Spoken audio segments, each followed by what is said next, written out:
The atmosphere on the set of The View was charged from the moment Johnny Depp arrived. Promoting his latest film, Depp was expected to discuss his creative process and the film's deeper emotional themes. But things took a turn almost immediately. Joy Behar, known for her blunt and unfiltered commentary, wasted no time in steering the conversation away from film and toward Depp's personal life. Ow! While the audience anticipated a lighthearted exchange, Joy instead asked a pointed question about the ongoing cultural debate around celebrity accountability, referencing past controversies that Depp had worked hard to leave behind. Johnny responded initially with grace, trying to maintain a professional tone, but Behar's persistence began to wear on him. She smirked, asked if he believed being cancelled was just another way of avoiding real consequences, and whether he felt remorse for any part he might have played in his public downfall. The tension rose. Johnny's facial expressions made it clear he was growing impatient. Depp took a deep breath, clearly trying to keep the conversation civil. "I came here to talk about the film," he said, "not to relive a media circus that the courts have already settled." Behar, however, wasn't about to let the topic go. "But don't you think," she pressed, "that celebrities often use their fame to dodge public scrutiny?" The other hosts, including Whoopi Goldberg and Sunny Hostin, exchanged uneasy glances, sensing that the conversation was veering off course. Whoopi attempted to redirect the segment back to Depp's movie, but Joy interrupted. "We're just asking the tough questions people want answered." Johnny gave a small, tight-lipped smile. "Is that what this is?" he asked quietly. "Tough journalism? Or is it just another way to bait someone into a headline?" The live audience murmured, unsure of whose side to take. Some clapped for Depp's candor, while others waited anxiously to see if Joy would fire back harder. Joy wasn't backing down. You've had the privilege of telling your side of the story," she said. "But there are still many people who feel unheard. Do you feel responsible for how your influence shapes public discourse?" Depp leaned forward, folding his arms. "I don't owe anything to people who weren't in the room when everything happened. I've faced the consequences. I've lived through hell, and I've come out of it not by talking on shows like this, but by fighting for the truth in court." Joy rolled her eyes, responding, "Come on, Johnny. You're still a global superstar. People listen to you. If you say the system's broken, they believe it. Isn't that a bit dangerous?" Depp's tone grew sharper. "What's dangerous is when media figures use half-truths and public platforms to shape narratives that destroy lives. I've been a target of that. Frankly, I'm sick of it." Whoopi again tried to step in, gently urging the conversation toward a safer topic. But the air was already too charged. As the segment continued, Behar's tone turned even more accusatory. "So you don't believe in public accountability anymore?" she asked. Depp gave her a long look before replying, "I believe in truth. Not mob justice. Not media trials. Not people hiding behind applause signs and talk show scripts while they throw stones." The comment landed like a thunderclap. The audience gasped. Joy's jaw clenched and she leaned back, visibly annoyed. "Well, I didn't realize you'd be so defensive," she said, her voice laced with sarcasm. Johnny laughed dryly. "Oh, I'm not defensive. I'm just tired. Tired of performing for people who think they know me." Sunny Hostin finally chimed in, noting that perhaps this was a moment to reflect on the media's role in narratives, but it was too late. The damage had been done. The interview had turned into a courtroom, and Johnny had no interest in continuing. As the defendant, after a brief commercial break, the show returned, but Johnny's demeanor had clearly changed. He was no longer smiling, no longer willing to play along with the usual talk show rhythm.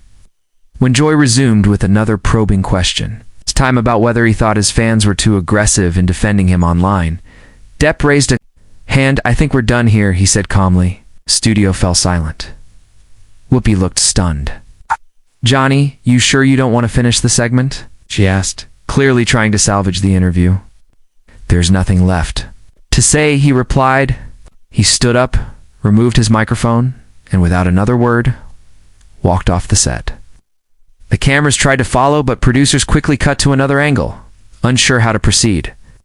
The audience, stunned into silence, eventually offered scattered applause, unsure if they were witnessing a stunt or something much deeper and more personal. Backstage, producers scrambled to manage the fallout. Depp's team was furious, citing ambush tactics and a lack of professionalism. Joy Behar, for her part, didn't seem rattled. Well, she said on camera, "I guess we struck a nerve." The other hosts looked uncomfortable. He issued a hasty wrap-up, acknowledging the segment didn't go as planned. On social media, the incident went viral within minutes. Clips of Johnny walking off circulated widely with hashtags like Depp walkout and the View clash trending across platforms. Fans were quick to defend him, arguing that he'd been invited under false pretenses. Critics, however, claimed it was another example of a celebrity dodging accountability. The debate exploded online, sparking think pieces and panel discussions. But one thing was clear: Depp's refusal to be boxed in had struck a chord. Whether praised or condemned, the moment became one of the most talked about in recent talk show history. In the days that followed, Depp issued a brief statement through his publicist. Mr. Depp agreed to appear on The View to discuss his latest artistic work. Fortunately, the environment did not allow for that discussion to take place in good faith. Joy Behar responded with her own remarks on the next episode. "I'm not here to coddle celebrities," she said. "If someone's uncomfortable with being asked tough questions, maybe they're not ready to be on a show like this." Comments sparked even more outrage among Depp's supporters, many of whom accused her of unprofessionalism and sensationalism. Celebrities began to weigh in. Some defended Behar's approach, citing journalistic integrity. Others stood by Johnny, highlighting the emotional toll of media scrutiny. Meanwhile, The View saw a noticeable spike in viewership, with people tuning in just to see what might happen next.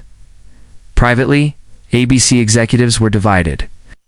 On one hand, the moment brought massive attention and ratings. The other, the fallout, threatened their relationships with other Hollywood figures.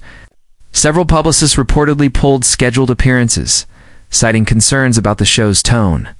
Meanwhile, Johnny Depp continued his press tour elsewhere, appearing on shows that promised respectful interviews and creative discussions. In those settings, he opened up with charm and insight, proving that his ability to captivate audiences hadn't waned. But the View incident continued to cast a shadow, often referenced in media coverage. Joy, for her part, stood her ground, but internally, tensions among the hosts reportedly grew. Some felt she had crossed a line, others admired her tenacity. Either way, the show found itself at the center of a cultural moment that no one had anticipated. Weeks later, during a live Q&A, Depp was asked if he regretted walking off. He paused, smiled thoughtfully, and said, "No, because sometimes the only way to stay true to yourself is to stand up and walk away." The audience erupted in applause. That line was replayed endlessly online, turning into a kind of mantra among his fans. Joy, meanwhile, became the subject of countless memes, some supportive, many critical. The View attempted to move on, but the Johnny Depp episode remained one of its most watched segments of the year. Producers toyed with the idea of inviting him back for a reconciliation, but his team declined. "He said what he needed to say," one insider noted. "He doesn't need to go back." That choice only added to the mystique around the moment and solidified it in talk show lore. Ultimately, the clash between Johnny Depp and Joy Behar became more than just a viral spat. It symbolized a deeper cultural divide between those who value open conversation and those who push boundaries for headlines. For Johnny, it was a reaffirmation of dignity and control. For Joy, it was another battle in her long career of confronting guests head-on. But for viewers, it served as a reminder of how quickly public discourse can combust in the modern media landscape. The image of Depp calmly removing his mic and walking off remains iconic, an act of quiet rebellion in a world hungry for spectacle. Whether you side with him or not, the message was clear. Even in a world obsessed with conflict, sometimes the most powerful statement is made in silence.